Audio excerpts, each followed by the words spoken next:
ओम शांति, ओम शांति, ओम शांति। आज बाबा कह रहे मीठे बच्चे, इस बेहद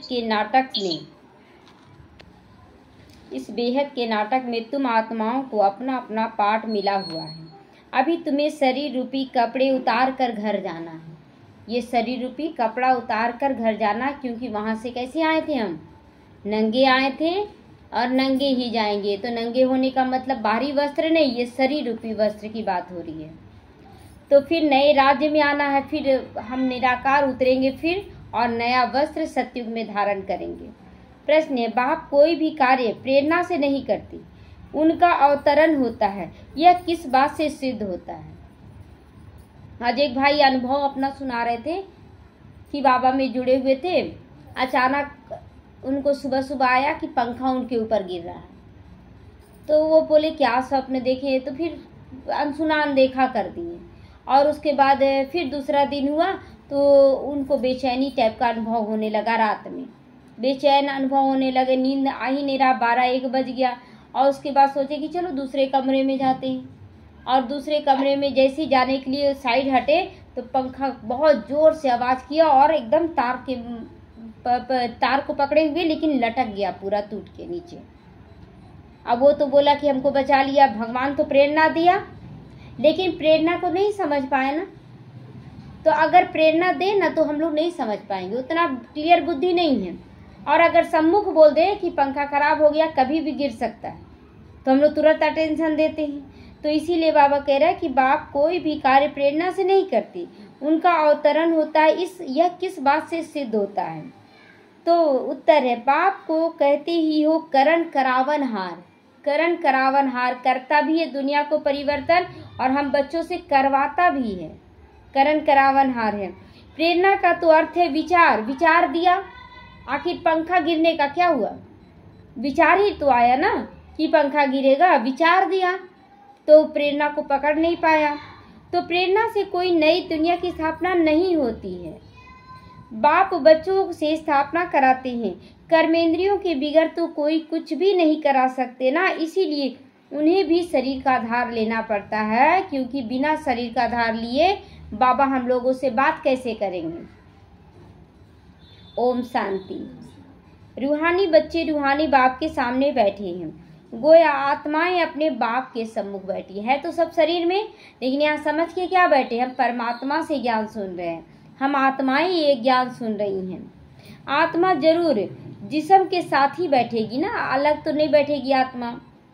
बाप भी जब जिस्म लेते हैं तब भी सम्मुख होते हैं। उनको कहा जाता आत्मा परमात्मा अलग रहे बहुकाल, सुंदर मेला बन गया जब सतगुरु मिला दलाल, है ना। जब सतगुरु मिला दलाल के रूप में, मतलब ब्रह्मा है दलाल, उसके तन में आया शिव बाबा, तो दलाल के रूप में आया। तुम बच्चे समझते हो कि ऊंचे से ऊंचा बाप को ही ईश्वर, प्रभु, परमात्मा भिन्न भिन्न नाम दिए गए हैं। परमात्मा कभी लौकिक बाप को नहीं कह सकते हैं, परम आत्मा नहीं कह सकते अपने लौकिक बाप को, क्योंकि उनके अंदर भी देह के अंदर है ना, देह से जन्म लिए हैं, वो जन्म मरण में, इसलिए परमात्मा नहीं कह सकते हैं। सिर्फ परमात्मा लिखो तो भी हर्जा नहीं है। परम पिता के लिए केवल परमात्मा भी लिख दे तो भी आत्माओं का ही पिता है वो। परम पिता अर्थात वह सभी का पिता तो एक ही, आत्मा का पिता अलग अलग थोड़ी है। तो अगर परम पिता परमात्मा लिख दे तो भी परम पिता ही कहलाएगा, क्योंकि एक ही पिता है। तो बच्चे जानते हैं हम परम पिता के साथ अभी बैठे हैं। परम पिता परमात्मा और हम आत्माएं शांति धाम में रहने वाले यहाँ पाठ बजाने के लिए आते हैं। सतयुग से लेकर कलयुग तक अंत तक पाठ बजाया, यह हो गई नई रचना। सतयुग से लेकर कलयुग तक हम पाठ बजाएं तो अभी नया ज्ञान बाबा हम लोगों को दे रहा ना। कोई नहीं बताया कि हम लोग पाठ अदा किए। पहले तो हम लोग सुनते आए हैं कि कीड़े मकोड़ों में जन्म लेते आए हैं, देवी देवता अलग होते हैं, हम लोग अलग होते हैं। लेकिन यहाँ बाबा क्या बताया? नई रचना कि बच्चे तुम ही सतयुग से लेकर कलयुग तक पाठ बजाते आए हो।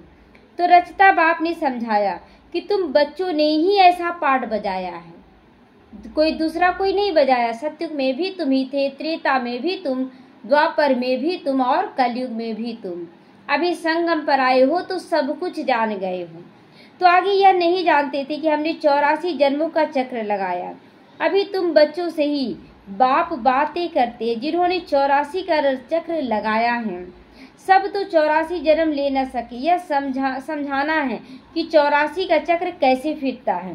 बाकी लाखों वर्षों की बात ही नहीं। यहाँ जो लोग बोलते हैं कलयुग लाखों वर्ष का है, त्रेता इतने वर्ष, यहाँ लाखों वर्ष की बात नहीं है। यहाँ तो बस चक्र की बात है। देखिए सतयुग, त्रेता, द्वापर, कलयुग का स्वास्तिका एकदम परफेक्ट बनाया गया है कि 4 भाग बटा हुआ, चारों भाग एकदम बराबर है। तो फिर ज्यादा कम कैसे हो सकता है। बच्चे जानते हैं कि हम हर 5000 वर्ष के बाद पाठ बजाने आते हैं। हम पाठधारी हैं। ऊंची से ऊंचा भगवान का भी विचित्र पाठ चलता है ना। अभी विचित्र पाठ है कि नहीं बाबा का। पालना दे रहा लेकिन दिखता नहीं। किसकी पालना, कौन दे रहा पालना। दिखता है कि सामने कोई आत्मा बैठी है वो पालना दे रही है, लेकिन क्या आप मन में भी कुछ बोलते हो तो कि कौन सुनता है। कोई देहधारी थोड़ी सुन लेगा। बाबा सुनता है। सबके मन की बात को जानकर वो पूरा करता है कि बाबा आ जाओ ये पूरा कर दो। तो ब्रह्मा विष्णु का विचित्र पाठ नहीं कहेंगे। दोनों ही 84 चक्र लगाते हैं ना। ब्रह्मा और विष्णु दोनों ही 84 का चक्र लगाते हैं। एक ही आत्मा है ना, चाहे ब्रह्मा का शरीर हो चाहे विष्णु का हो। तो बाकी शंकर का इस का पाठ इस दुनिया में तो है नहीं। शंकर का पाठ नहीं है। बाबा कहते हैं त्रिमूर्ति में दिखाते स्थापना, विनाश, पालना। तो चित्रों में समझाना होता है। देखिए जैसे कि हाँ ब्रह्मा बाबा बने या विष्णु चतुर्भुज, दोनों का पाठ आया, लेकिन शंकर जो विनाश लीला करता है वो तो हमारे अंदर चलता है ना। हम अपने अंदर विचार सागर मंथन करते हैं कि क्या सही क्या गलत है, उसके बाद अंदर में जो बुराई रहता है उसका विनाश करते हैं। तो शंकर का पाठ तो बाहरी रूप में नहीं चला, वो तो अंतर में चला। तो चित्र जो दिखाते हैं उस पर समझाना चाहिए। निर्वस्त्र दिखाते हैं ना शंकर को। ब्रह्मा विष्णु शंकर में ब्रह्मा जी को भी फुल वस्त्र दिखाते हैं, विष्णु जी को भी फुल वस्त्र दिखाते हैं और विष्णु शंकर जी को निर्वस्त्र दिखाते हैं। मतलब देह भान नहीं, जो अंदर में चलता है वो देह भान नहीं। तो संगम युग पर पुरानी दुनिया का विनाश तो होना ही है। प्रेरक अक्षर भी रोंग है। जैसे कोई कहते आज हमको बाहर जाने की प्रेरणा नहीं है। प्रेरणा यानी विचार। आज हमें कुछ करने का विचार नहीं है। तो कुछ करने का विचार नहीं है तो ये विचार है, बाबा की प्रेरणा नहीं। आपका जहाँ जैसा पाठ है उसके अनुसार विचार उठता है। प्रेरणा का कोई और अर्थ नहीं है। परमात्मा कोई प्रेरणा से कोई काम नहीं करते हैं, न प्रेरणा से ज्ञान मिल सकता है। बाप आते हैं इन कर्मेंद्रियों द्वारा पाठ बजाने के लिए। शिव बाबा ब्रह्मा तन द्वारा आता है कर्मेंद्रियों से पाठ बजाने के लिए। बाबा कौन कौन सा कर्मेंद्रियों का आधार लेता है। मुख का और आंखों का और कान का और हाथों का, ये 4 चीज का तो लेता है। और अगर चलते भी हैं बाबा तो पैरों का भी लेता है ना। तो इन सब का आधार लेता। वरदान नहीं देते, हाथों से वरदान देते हैं, कानों से हमारी बातें भी सुनते हैं, हम मुख से बोलते हैं, आंखों से दृष्टि देते हैं। तो कर्मेंद्रियों द्वारा पाठ बजाने आते। करण करावन हार है ना, कराएंगे बच्चों से, कराएंगे भी बच्चों से। बाबा करण करावन हार है लेकिन करवाएगा बच्चों से। हम लोगों को जगाता है कि बच्चे तुम ऐसा करो, तुम अच्छा बनो, और अच्छा बनकर अनेक आत्माओं को सुधरवा देता, उसको देखकर सुधर जाते हैं। तो करण करावन हार हुआ ना, बताया वो हम लोगों को बोला कि तुम ऐसे करो और हम बदले तो जग बदलने लगा। तो शरीर बिगड़ तो कर ना सके ना, बाबा खुद करके दिखलाया कैसे पूरे परिवार के साथ चलना चाहिए। इन बातों को कोई भी नहीं जानता, न ईश्वर बाप को ही जानता है। ऋषि मुनि तो कहते आए हैं कि हम ईश्वर को नहीं जानते, न आत्मा को न परमात्मा बाप को, कोई में ज्ञान नहीं है। परमात्मा बाप को कोई में भी नहीं ज्ञान है, मतलब कोई नहीं जाना, ना आत्मा को जाना ना परमात्मा को जाना। इसलिए कण कण में सर्वव्यापी कह दिया।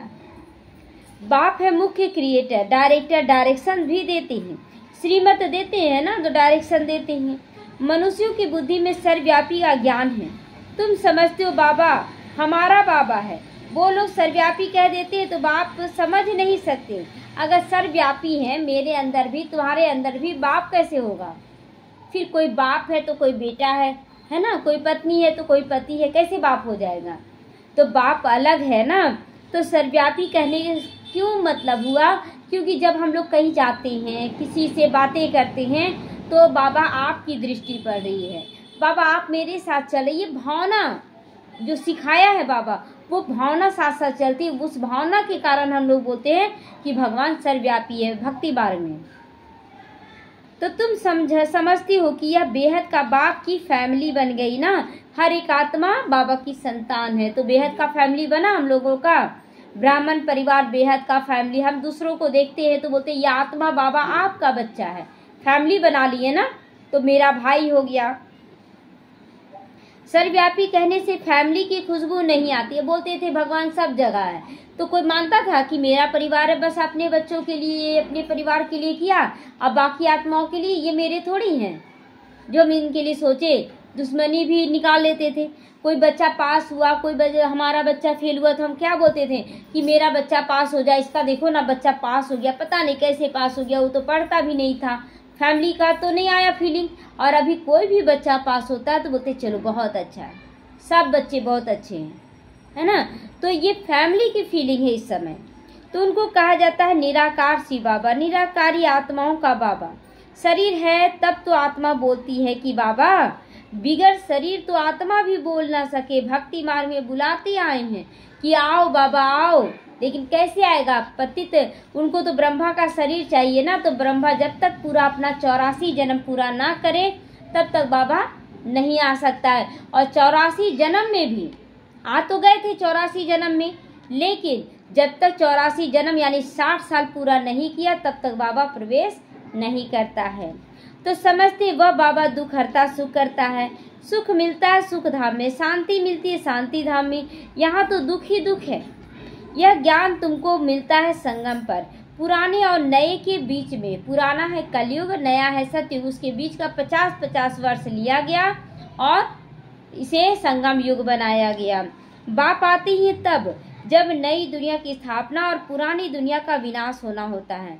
तो पहले हमेशा कहना चाहिए कि नई दुनिया की स्थापना करनी है, पहले पुरानी दुनिया का विनाश कहना रॉन्ग हो जाता है। विनाश होगा विनाश होगा लोग कहते रहते, अरे पहले अपने अंदर दैवी गुण तो धारण कर लो, खुद को तो बना लो। तो इसीलिए बाबा कहता है कि रॉन्ग हो जाएगा अगर विनाश करोगे। तो पहले नई दुनिया तो बना लो, तो हम लोग तो दिखा दें कि कैसे हम लोग सतयुगी आत्मा बन रहे हैं। सबके अंदर का अंश मात्र भी बुराई नष्ट हो रहा है, यही सतयुगी दुनिया का प्रतीक है।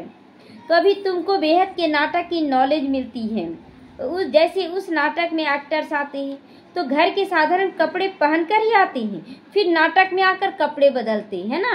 नाटक में आते हैं वहाँ कंपनी में और स्टूडियो में, और उसके बाद कपड़े बदलकर फिर अपना रोल प्ले करते हैं। तो उसी तरह अभी हमें पुराना ही कपड़ा पहनना है।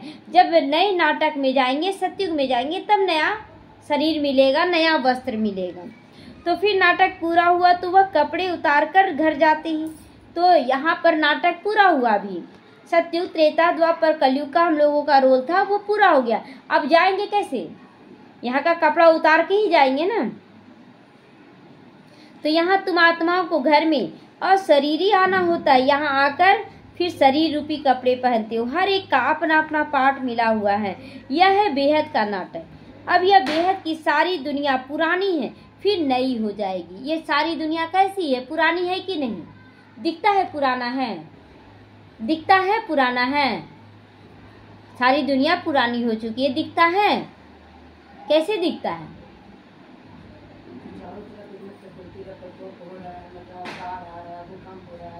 दुख, अशांति, बीमारियां बढ़ रही हैं, प्राकृतिक प्रकोप हो रहा है, लड़ाई झगड़े हो रहे हैं। ये पुराना का प्रतीक है। जैसे घर पुराना हो जाता है ना, तो कभी इधर से झड़ता है, कभी उधर से झड़ता है ना। तो उसी तरह ये दुनिया पुराना हो गया है। तो वह बहुत छोटी सी है। वह बाबा कहता फिर नई दुनिया होगी। नई दुनिया बहुत छोटी सी होगी, एक धर्म होगा।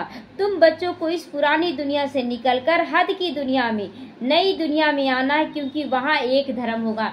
जो सतयुगी दुनिया होगी वो हद की दुनिया होगी, और अभी होगी बेहद की दुनिया। रावण का राज्य बेहद की दुनिया में चलता है ना, राम का राज्य हद की दुनिया में चलता है। हद मतलब होगा बेहद, मतलब पूरे विश्व पर अधिकार होगा, लेकिन पूरे विश्व में विस्तार तो नहीं होगा ना। जैसे अभी पूरे विश्व में विस्तार है ना, आत्माएं जहाँ भी देखिए वहीं रहेगा, लेकिन वहाँ तो एक छोटी सी जगह में ही सतयुग होगा, तो वो हद की दुनिया हो गई ना। तो लेकिन वहाँ होगा एक धर्म, अनेक मनुष्य होने से बेहद हो जाता है। वहाँ तो होता है एक धर्म और थोड़े मनुष्य होते। यहाँ कितने मनुष्य, लगभग 800 करोड़ हो गए हैं, और सतयुग में होंगे 9 लाख, लास्ट में 2-3 करोड़ हो जाएंगे। तो एक धर्म की स्थापना करने के लिए बाबा को आना पड़ता, किसी में ताकत नहीं जो एक धर्म बना सके हैं। तुम बच्चे इस बेहद के नाटक के राज को समझते हो, और यह चक्र कैसे फिरता है। इस समय जो कुछ प्रैक्टिकल होता है उसका फिर भक्ति मार्ग में त्योहार बनाते हैं। नंबरवार कौन कौन से त्योहार हैं।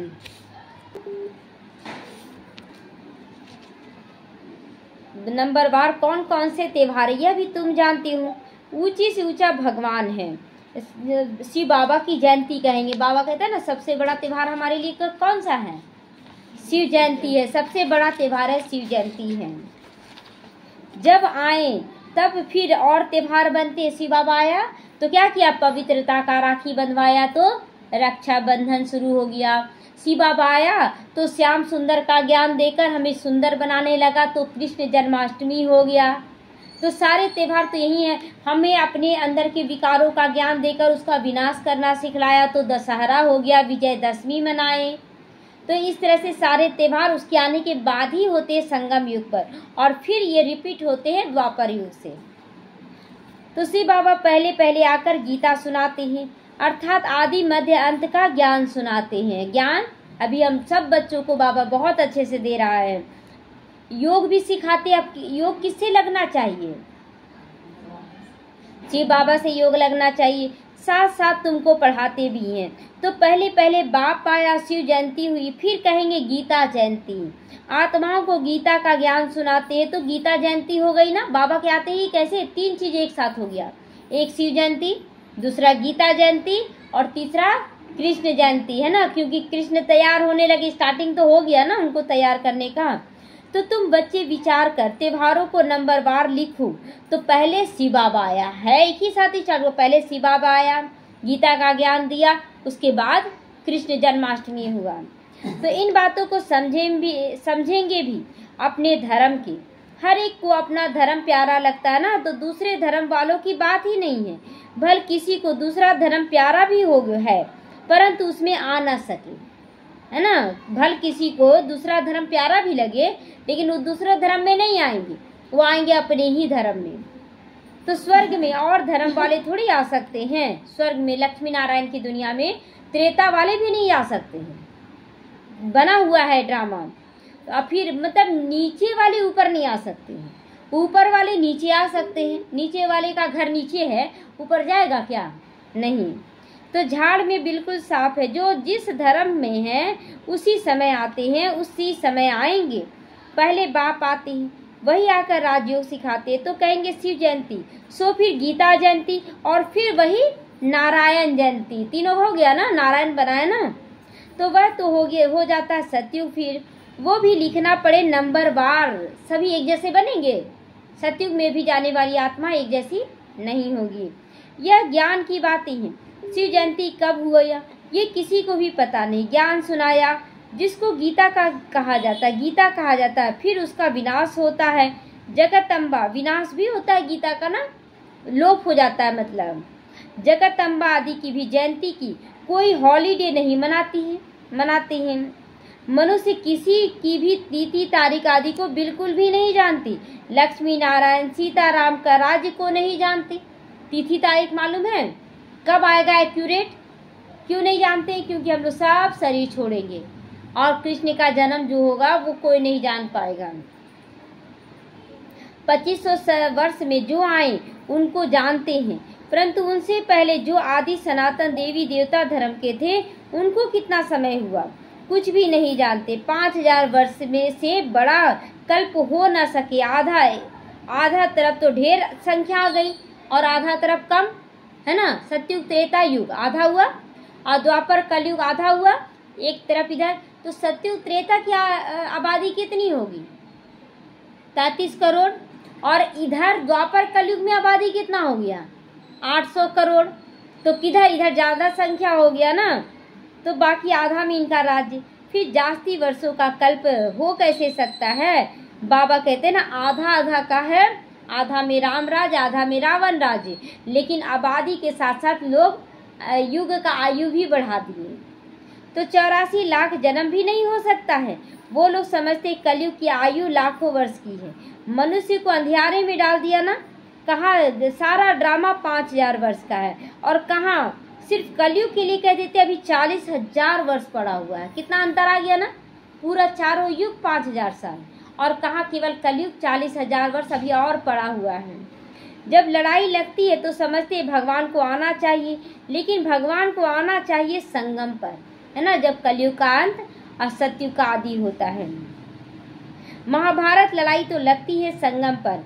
बाप आती है, मैं कल्प कल्प संगम युग पर आता हूँ। बाप आएंगे नई दुनिया की स्थापना, पुरानी दुनिया का विनाश कराने। नई दुनिया की स्थापना होगी तो पुरानी दुनिया का विनाश भी जरूर होगा ना। जब हम प्रेम सीखते हैं तो नफरत का विनाश होता है कि नहीं। जब हम सच बोलना शुरू करते हैं तो झूठ का विनाश होता है। तो उसी तरह जब हम दिव्य गुणों को धारण कर देवी देवता बनते हैं तो आसुरी संप्रदाय नष्ट हो जाता है, पुरानी दुनिया का अंत, नई दुनिया का प्रारंभ हो जाता है। तो इसके लिए बड़ी यह लड़ाई लगती है। इसमें शंकर के प्रेरणा आदि की कोई बात नहीं। अंडरस्टूड, पुरानी दुनिया खलास हो जाएगी। समझ में आ रहा ना। अब दुनिया को देखते हैं तो लग रहा ना कि दुनिया विनाश हो जाएगी। मकान आदि तो अर्थक्वेक में सब खलास हो जाएंगे, क्योंकि नई दुनिया चाहिए। ये पुराना मकान नहीं, यहाँ का मकान किससे बन रहा है, पत्थरों से, ईंटों से, है ना, सोने का तो नहीं बना सकते हैं। नई दुनिया थी जरूर। दिल्ली परिस्थान था, जमुना का कंठा था सतयुग में भी। लक्ष्मी नारायण का राज्य था, चित्र भी लक्ष्मी नारायण को स्वर्ग का ही कहेंगे।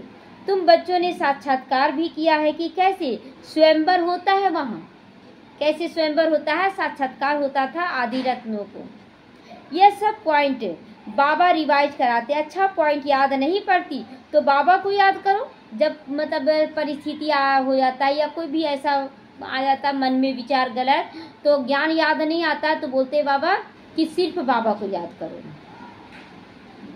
बाप भूल जाते हैं तो टीचर को याद करो, उसकी पढ़ाई को याद करो। टीचर जो सिखलाते वह तो जरूर याद आएगा ना। टीचर भी याद रहेगा, नॉलेज भी याद रहेगी, उद्देश्य भी बुद्धि में है, याद रखना ही पड़े। क्योंकि तुम्हारी कौन सी लाइफ है, अभी स्टूडेंट लाइफ है, तो याद तो रखना चाहिए ना। शिव बाबा को टीचर के रूप में ज्ञान को याद रखना है।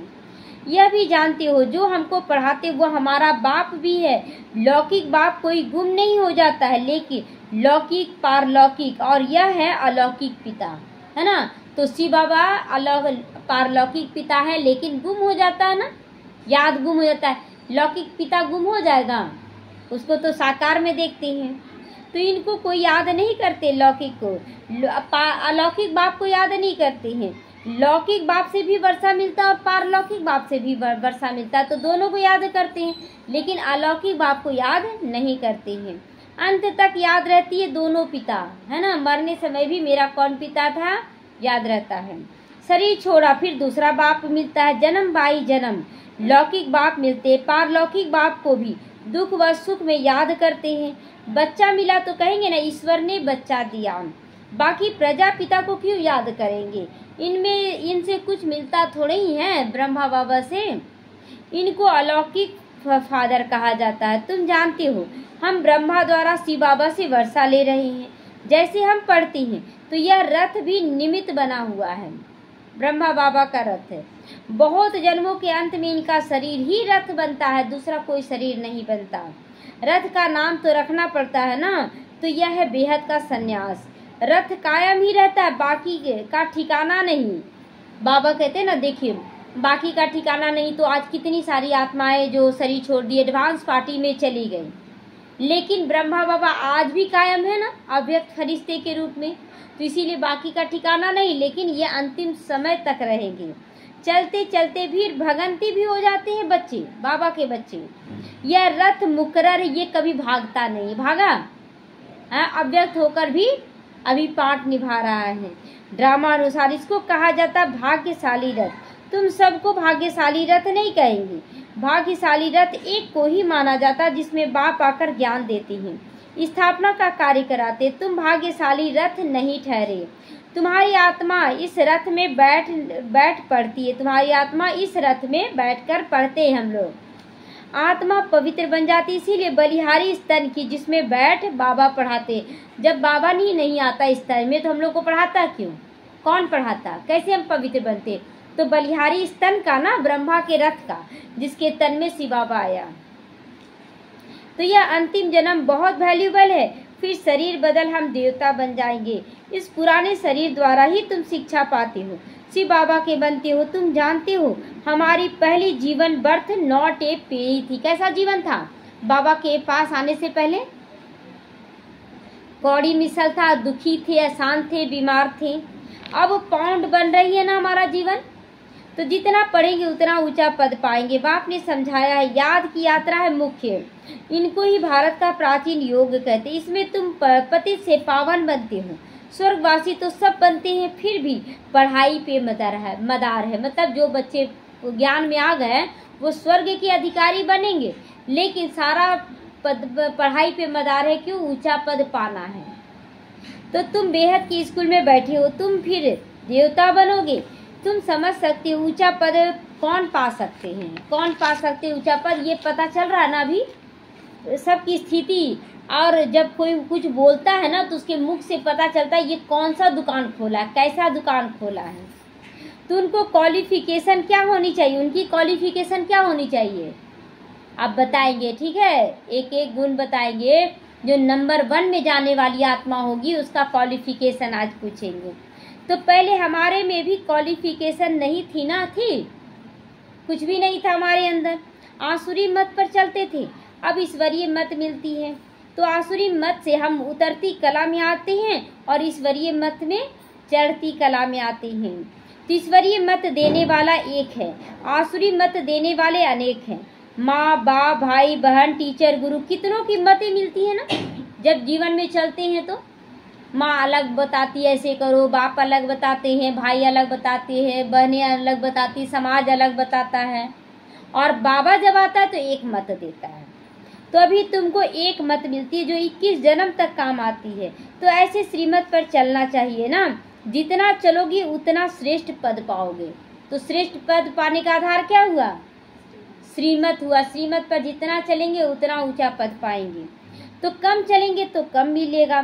श्रीमत है भगवान की, ऊंचे से ऊंचा भगवान है जिसने श्री कृष्ण को ऊंचे से ऊंचा बनाया। फिर नीचे से नीचे है रावण ने बनाया। रावण शूद्र बनाता है और शिव बाबा कृष्ण बनाते हैं। तो बाप गोरा बनाते हैं, सांवरा बना देता है रावण। तो बाप वर्षा देती हैं। वह तो है ही वॉइसलेस वर्ल्ड, वहाँ कोई विकार नहीं होता है। तो देवताओं की महिमा गाते, सर्वगुण संपन्न। क्या क्या गाते हैं? सर्वगुण संपन्न और सर्वगुण संपन्न। सीरियल नंबर से क्या है? सर्वगुण संपन्न, 16 कला संपूर्ण, संपूर्ण निर्विकारी। हाँ, तो ऐसे ही तो ये सीरियल नंबर हो गया। सत्युग में आत्मा और शरीर दोनों पवित्र होते हैं। देवताओं को सब जानते हैं। वो संपूर्ण निर्विकारी होने के कारण संपूर्ण विश्व के मालिक बनते। उनका जन्म भी योग बल से होता है।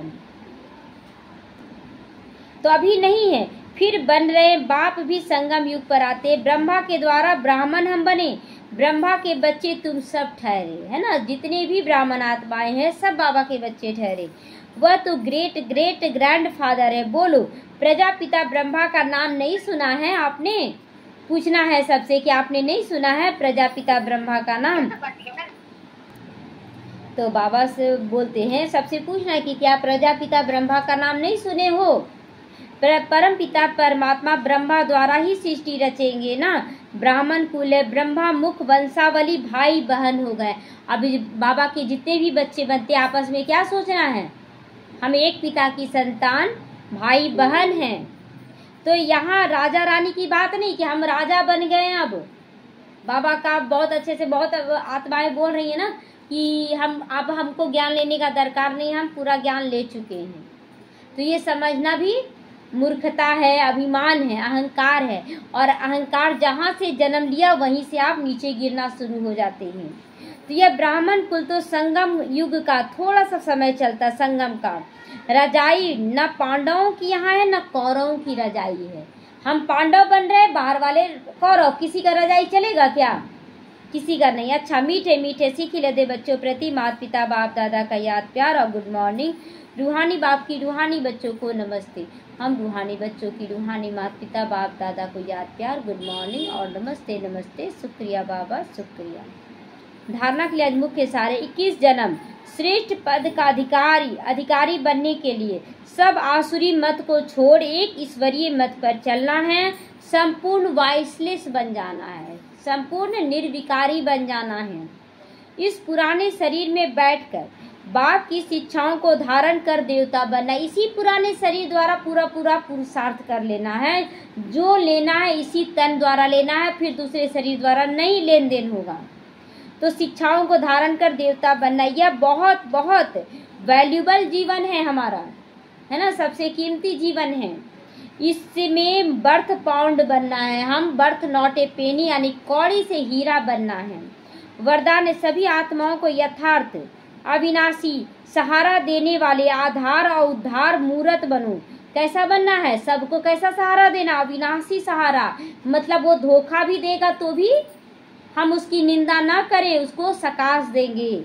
तो यथार्थ अविनाशी सहारा देने वाले आधार मूर्त और उद्धार मूर्त बनना है। वर्तमान समय विश्व के चारों ओर कोई न कोई हलचल है।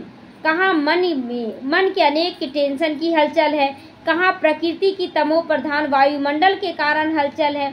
अल्पकाल के साधन सभी की चिता पर लिए जा रहा है, इसीलिए अल्पकाल के आधार है ना। चिंता की चिता मतलब ये चाहिए, चिंता करते गए, लास्ट में मिला, उसके बाद चिंता बीमारी का रूप ले लिया और उसके बाद खत्म हो गए। फिर देखिए साधन, आज एरोप्लेन बनाए, क्रैश कर गया, सब खत्म हो गया। तो इसीलिए अल्पकाल के आधार से प्राप्तियों से विधियों से थक कर वास्तविक सहारा ढूंढ रहे हैं कि सही सहारा कहाँ मिले। तो आप आधार मूर्त बनो, करके दिखलाओ, बन के दिखलाओ आधार मूर्त, और उद्धार मूर्त दूसरों को भी, सबको उद्धार करो सबका। आत्माएं उन्हें श्रेष्ठ अविनाशी प्राप्तियों की यथार्थ और वास्तविक अविनाशी सहारे की अनुभूति कराओ। सबको अनुभव करवाना है कि यहीं पर आपका सब कुछ ठीक हो सकता है। स्लोगन है समय अमूल्य खजाना है, इसीलिए इसे नष्ट करने के बजाय फौरन निर्णय कर सफल करो। कल ही एक बहन से पूछे कि आप करना चाहेंगी बाबा के यज्ञ में, तो बाबा तो उनको खींच रहा है, लेकिन बोले अभी नहीं। अरे अभी नहीं बोले, अगर कल शरीर छूट गया तो क्या करेंगे? सब कुछ यही। तो बाबा कह रहा समय अमूल्य खजाना है, इसीलिए इसे नष्ट करने के बजाय फौरन निर्णय लो कि मुझे किस तरफ जाना चाहिए, सफल करो। क्योंकि बारी जो आप आकर्षणों के पीछे भाग रहे हो वो अल्पकाल के लिए, वो सब खत्म हो जाएगा। फिर आप पछताएंगे कि क्यों नहीं हम निर्णय लिए, सही निर्णय। क्योंकि अंदर में तो फील होता है। एक व्यक्ति था तो उसका घाटा लग रहा था, बहुत ईमानदारी से चलता था और घाटा लग रहा था, और घाटा लगने लगा तो सोचा थोड़ा सा झूठ बोल लेते, बेईमानी करने लगा। अब कोई व्यक्ति उसको पकड़ लिया कि बेईमानी कर रहा है, उसको राजा के पास ले जाया गया। राजा उससे बोला कि तुम क्यों बेईमानी कर रहे? बोले हम जान रहे हैं कि झूठ बोलना पाप है, लेकिन मेरा घाटा लग रहा है इसलिए हम झूठ बोल रहे हैं। तो मतलब सबके अंदर ये ख्याल आता है कि सही क्या है गलत क्या है, लेकिन हम दुनिया के आकर्षणों के आगे विवश हो गए, है ना। तो इसीलिए हमें सही निर्णय सही समय पर ले लेना है। अव्यक्त इशारे, अब लगन की अग्नि को प्रज्वलित कर योग को ज्वाला रूप बनाओ। जैसे सूर्य की किरणें फैलती हैं, वैसे ही मास्टर सर्वशक्तिमान की स्टेज पर शक्तियों विशेषताओं रूपी किरणें चारों ओर फैलती अनुभव करें। इसके लिए मैं मास्टर सर्वशक्तिमान हूँ, विघ्न विनाशक हूँ। इस स्वमान की स्मृति की सीट पर स्थित होकर कार्य करूँ तो विघ्न सामने तक नहीं आएगा। जब हम स्मृति में करते हैं कि मैं कौन, मास्टर सर्वशक्तिमान हूँ, विघ्न विनाशक हूँ, इस स्मृति में रहते कि मैं आत्मा हूँ, तो विघ्न नहीं आ सकता। क्योंकि वैसा कर्म ही नहीं होगा, वैसा सोच ही नहीं, वैसा विचार ही नहीं आएगा। तो जब अंतर से ही हम मास्टर सर्वशक्तिमान स्थिति में हैं तो कोई विघ्न हमें छू भी नहीं सकता, मेरे सामने नहीं आ सकता। और बाबा आज क्लियर किया है कि जो निर्णय लेना है तुरंत लेना है कि हमें क्या करना चाहिए। अभी बाबा का श्रीमत हमें रोज मिल रहा है। ओम शांति।